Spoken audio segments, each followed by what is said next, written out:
Hello, I'm Rob. And I'm Angie. And together we are TwinFinity. We are twin flames in union, and we are now sharing our first tangent talk.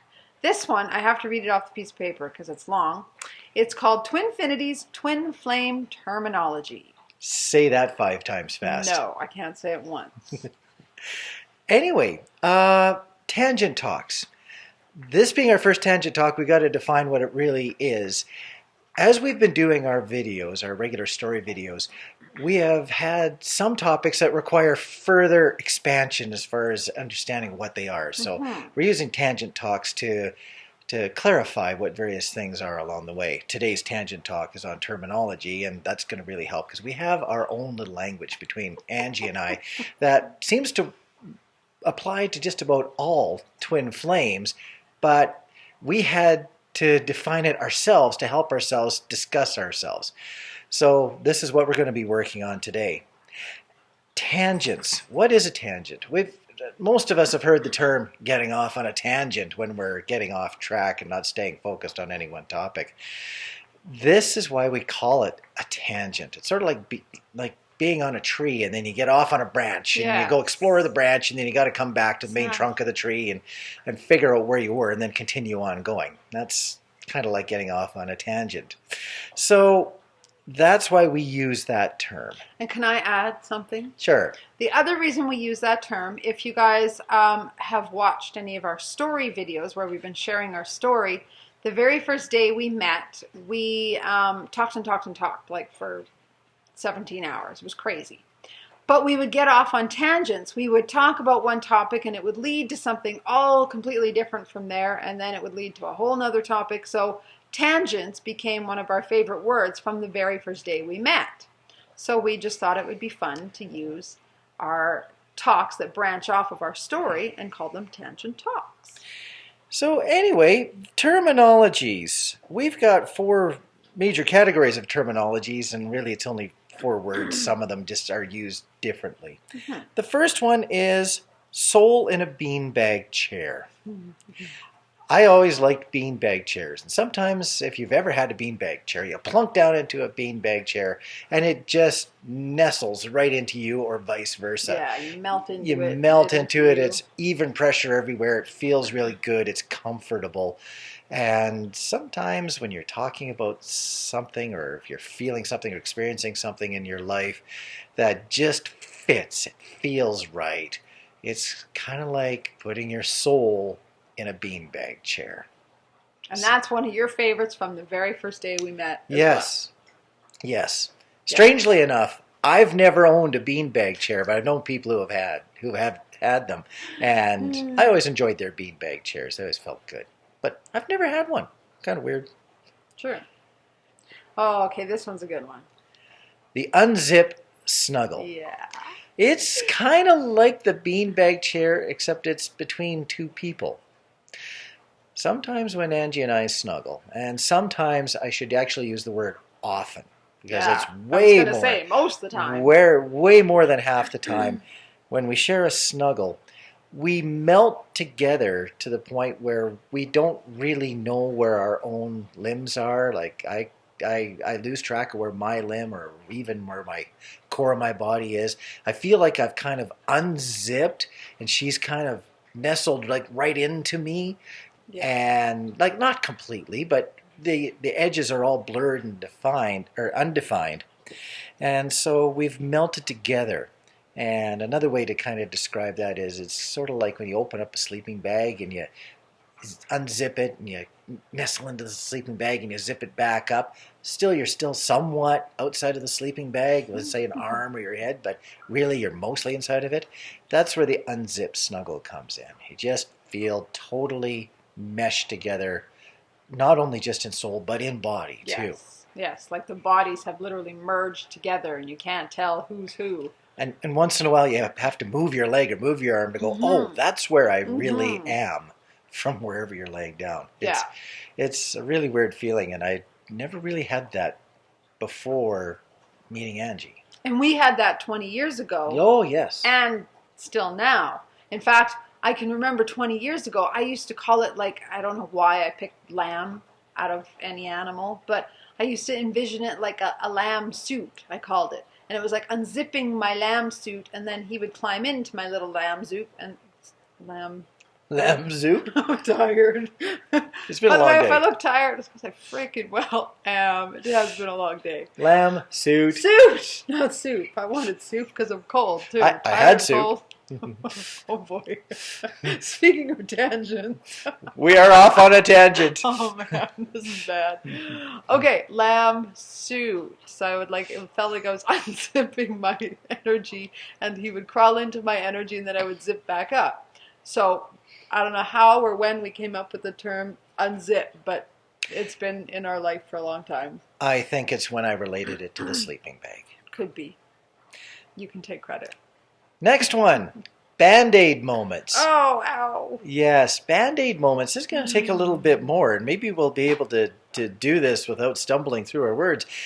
It's when your energy merges together and then is ripped apart. Yeah, it hurts. Kind of like when we were on our first day together, and we'd spent the whole day together, and we're very, very comfortable. And then we get out of our vehicle, we get in the elevator, go up, and the elevator opens, and she gets out of the elevator, and I'm just like, no, I'm not ready to be apart from you. It feels wrong. We've been so connected all day. The elevator door closes, and it just feels like I've grabbed onto the edge of a Band-Aid and just ripped it off. Now, for the guys out there, you would know what I mean, maybe a little bit more than the girls. Usually when I tear off a Band-Aid, because I'm a very furry creature, I rip out hair with it too. It actually physically hurts as some of the hair comes off of the Band-Aid. And yeah, both inside and outside, these Band-Aid moments can really hurt. Yes, yes. Another example we have, so it's kind of funny that we experienced this the very first day we met, trying to leave each other in the elevator. It just felt wrong to be pulled apart because our energies had merged. But we had also experienced this, well, we've experienced it many times since, but one of the next times that we experienced it, and actually when we actually came up with the term, was December 20th of 2014. It's funny, again, if you've been watching our other videos with our story, we are sharing our story using my journals because I've kept journals for many years. When Rob and I reunited in November of 2014, I have sort of kept journals, but not a whole lot. But now we have texts. We have texts is our new journal way of things. And so this was December of 2014, and we had just seen each other. We were not living together yet. We were just still reconnecting at little bits at a time for, maybe a couple hours. And so we had been together for a couple hours just out. I think we were watching airplanes. Yeah, we fly were that out at day. the airport. Yeah, that was something we'd always loved to do. So we In were the past. out there doing it. And so after we left, I'm driving home, he's driving home, we're going our own separate ways, and I had to literally pull over on the side of the highway because I was almost in tears with this feeling of just, what is this? So I text him from the side of the road, and I said, oh my God, I just had this huge wave of missing you pass through me that nearly brought me to tears. What was that? I just left you. So I'm thinking, what's wrong with me? Like, it was 10 minutes ago that I saw you, and all of a sudden I'm missing you? Why? Why do I feel this way? So later that night, actually before I read what I wrote, he's so sweet. He replied shortly after, and he says, it's because we belong together. Aww. I remember that was just so sweet back then. It was, because we weren't even, were we fully talking about being back together, like getting married and living together yet? No, I don't think so. No, we hadn't got that far. No. We were still discovering what the connection was from the point of view of twin flames. We were still defining that within ourselves and just getting started in it too. We're going, twin flame what? And how does this all fit? We were working our way through that stage. So for you to say we belong together was just like, wow. So I wrote a little later to him in a text. I said, as the night goes on, the feeling gets worse. It's hard to keep it together because I literally feel like I've been ripped in half tonight.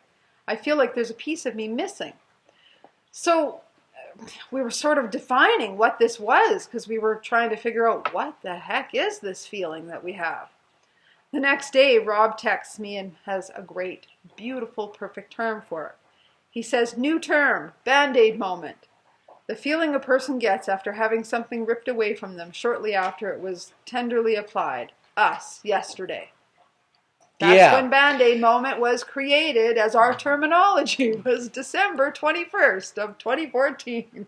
That is the ultimate definition of a Bandaid moment. I had it right then, and if we didn't have our text, I wouldn't have quite got it perfect now, but that is a Bandaid moment. Perfect description. Now the last one of our terms, it's got 3 or 4 subterms with it, but it's TF moments. Twin flame moments. Moments that just don't happen commonly, normally by chance. It's where you're aligned, where you're thinking the same, even though most of the time you're not even together at the time when these TF moments happen. And you're the one that termed that, I think, too. Yeah, because I was saying... I think you came up with all of them. I might have. I think you did. I'm just realizing that now. Sorry. I had help. Okay, I had lots of help. I'm not taking full credit for all of this goofy creativity. Yeah, okay, goofy. That's like goofy. Now I can't talk. Yeah, we both need a nap. Just so you know, it's New Year's Day of 2018. We were intending to have a nap today because by the time we got home last night, it was like 1 something. It was 1:30 before we got to bed. Yeah, so we're tired. So bear with us. Woke up just a little bit later than normalish time. So yeah, it's been a quiet day. Still not enough sleep. Okay, so texting at the same time is what we call a TF moment.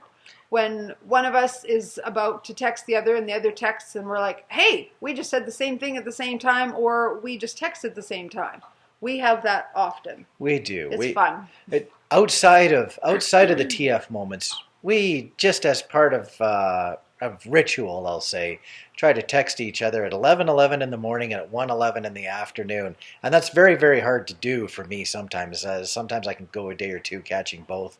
Sometimes I miss both of those times 3 or 4 days in a row simply because of the nature of my work. I'm just not near my phone, and I don't carry it with me while I'm at work. Outside of those times when we're trying to communicate at the same time, there's oftentimes 2 or 3 hour gaps, and once in a while we'll just be cruising along in our life and we'll both pick up our phones at the same time because we just have this feeling that we need to. We'll send each other a quick text on I love you or a communication of what are we doing tonight, and we'll be texting each other at the same time, give or take a minute. Yes. I'll be in the middle of typing and all of a sudden her text will come through or vice versa. And if you keep seeing me looking down, it's because I'm trying to keep my phone awake. Because I found one that we just did this past week, actually. So I wanted to show it to you, but every time my phone goes to sleep, it goes, and I have to like scroll back in the text to find it. So I'm like, ugh. So if I can make it work. Oh, I should have read it to you first. You know what? I'm going to do that. Sorry. It was Tuesday at 10:11 in the morning. Funny, not 11:11. Not 11:11, 10:11. I just had this moment of feeling love for him. So I picked up my phone and I said, love you. And he responds back. I just picked up my phone and started the equivalent of random fidgeting. Like I had to pick up my phone. I thought, do I have a text or is there a phone call waiting? Like I just picked up my phone because I had a minute to do so. 5 seconds later, your text came in. TF moment. Love you too. So yeah, I just picked up my phone and all of a sudden, bang, message comes in and I'm thinking, no. This is way beyond random. And this happens so often for us. So now I'll show it to you. I hope it'll actually come through. Oh, it's not bad. There we are. Yay. So it was just kind of funny. We wanted to just give you a visual. I'm a highly visual person. That's why I give a lot of visuals. So now while you talk about whatever the next one is, I'm going to find our 1:11 one that we just did not long ago too. This really grinds Angie a lot. But the saying of the same thing at the same time or thinking of the same thing at the same time, we do this all the time. And as soon as I have something that is bizarre in my thoughts, like if I'm working away in the kitchen and all of a sudden think of something outside of the kitchen, I verbalize it right away. And many times, Angie is having the same thought. Same thought.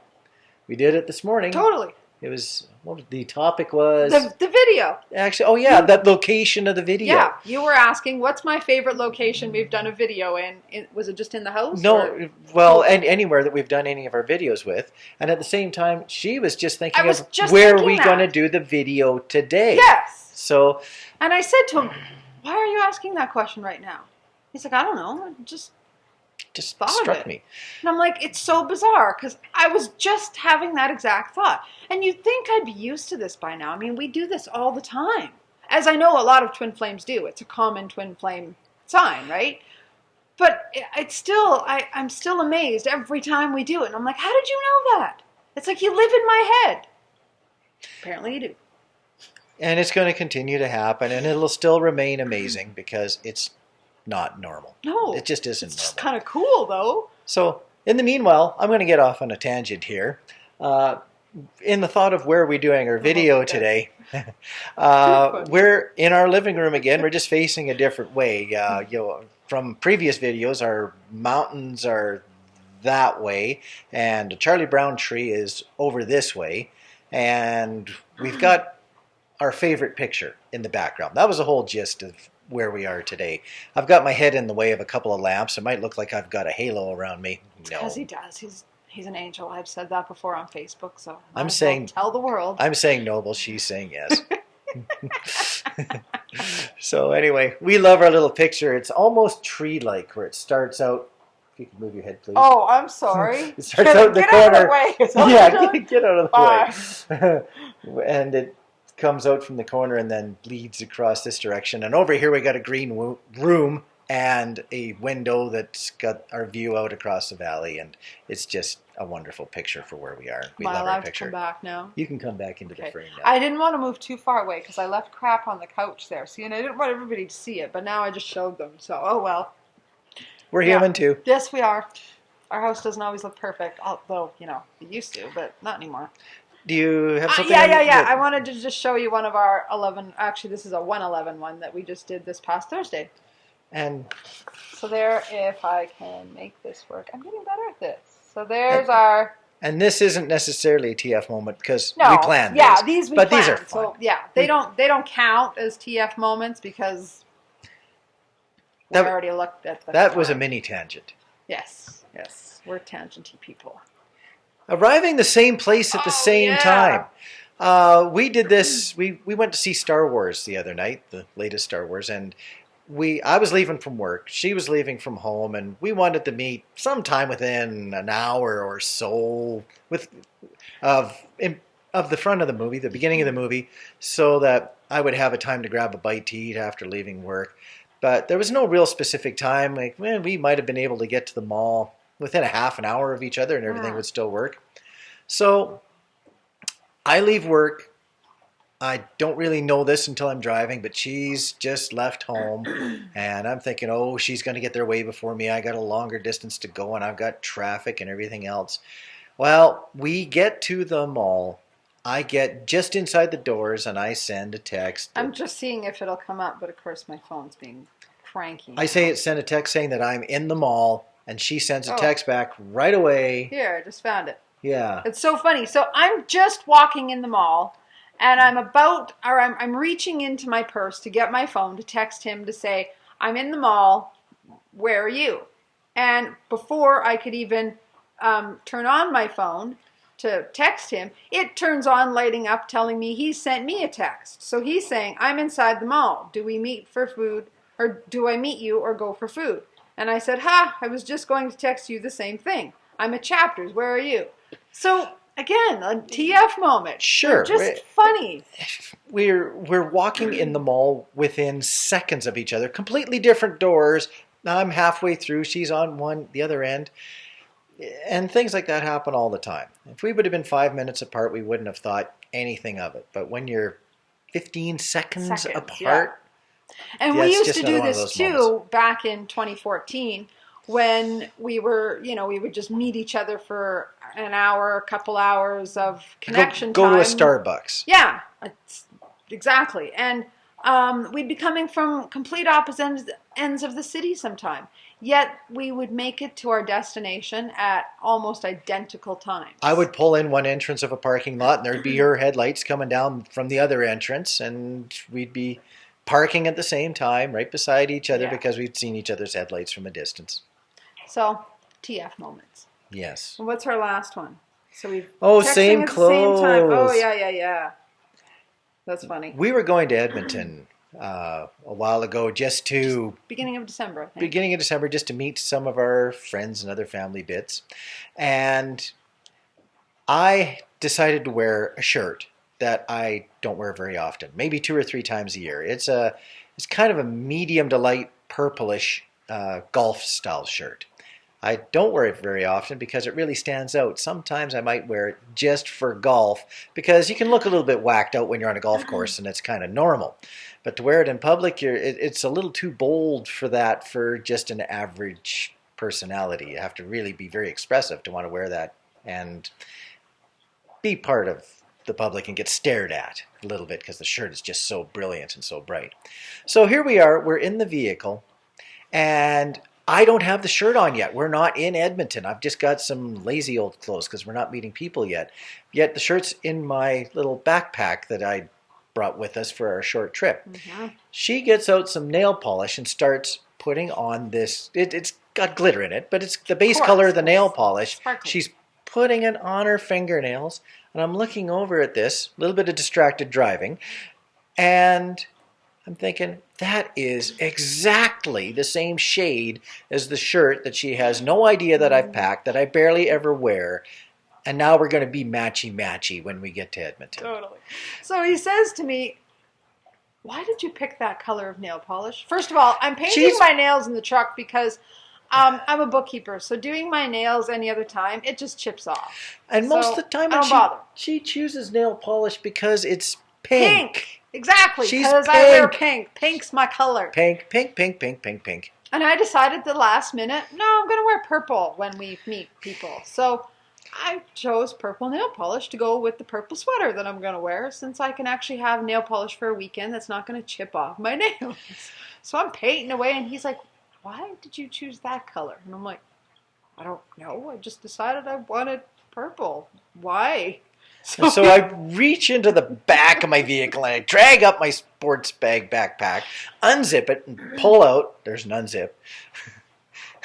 True. And pull out my shirt, just the edge of it, and she bursts out laughing. We'd done it again. Totally random, choosing colors that neither one of us would normally choose at all, anytime, at the same time. Yeah. We kind of did it again at Christmas time, too. We normally don't wear red. She's pink. I'm normally I have one blue. red shirt in my entire wardrobe because red's not my color. It doesn't look good on me. I don't really like it. No offense if you like red. It's all good. I've got 4 or 5 red shirts, but again, that's either for when I'm working out or playing badminton. I play badminton. Or if I'm out golfing. So here we are. It's Christmas time, and for whatever reason, I choose red because I hadn't chosen red at Christmas for a long time.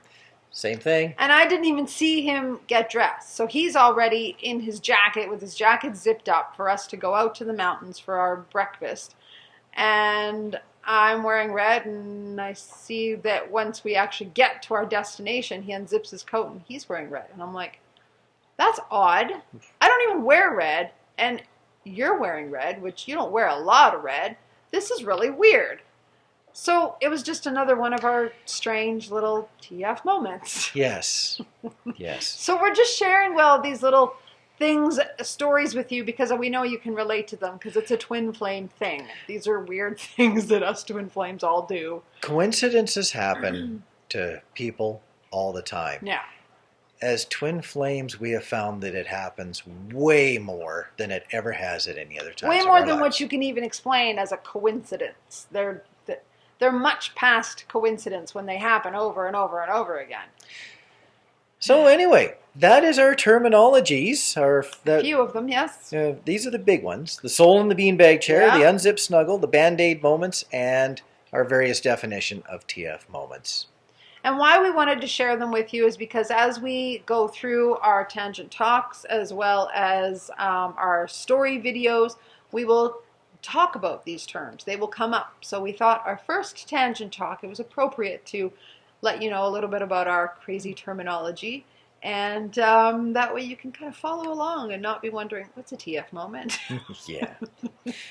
So anyway, we have some next videos that we'd like to do as our tangent talks.